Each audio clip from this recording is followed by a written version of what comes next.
Hello, I'm Richard Durr, Director of Leisure Services for Seminole County. We're here today on the Rolling Hills site to give you the latest update as to our progress on the remaking of the site and transforming that into Rolling Hills Community Park. The first update is the one behind me, which is there's nothing behind me. The old clubhouse was removed back in late November. The debris was removed and the site was smoothed out and sodded over back in December, opening up the view out to the lake. Now that will allow us in the future to look at the potential reuse of this portion of the site for the potential of a community building or some other use as we go forward. A couple of other items that are maybe not as apparent as you drive around the site are, number one, a transportation study was recently completed by the county's consultant.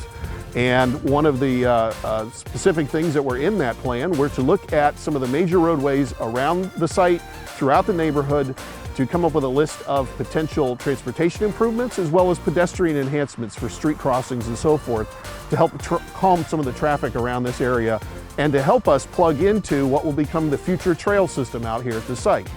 Now the second part of that is right now the county has a consultant on board who is completing a brand new topographical survey of the property so that we can move into the detailed design of the trail system.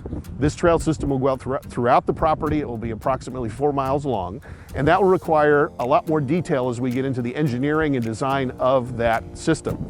Later on this spring, we hope to have a public meeting where we can solicit additional public input into the design, the detailed design, so that we can then move into construction later on, hopefully this year. The last bit that's, again, not as apparent is that we continue to make progress on the groundwater remediation at the old maintenance building. The active remediation or the active cleanup was completed just about a year ago now, and we're in the testing phase where every 3 months additional well tests are completed and those results are sent back to the state. We'll be completing our 4th round of testing later on this month and in early March, and hopefully we'll have some good news there. So in conclusion, the last bit of improvements that we're working on right now are installation of new fountains. The Lake Jeanette used to have a fountain operating when the golf course was here, so we'll have a new fountain operating in this pond. However, we're adding 3 more in 3 of the other water bodies throughout the project. Those fountains are currently installed. We're in the middle of installing the infrastructure required to energize those, and hopefully by the end of February we'll be able to test them and maybe get them operational come the month of March.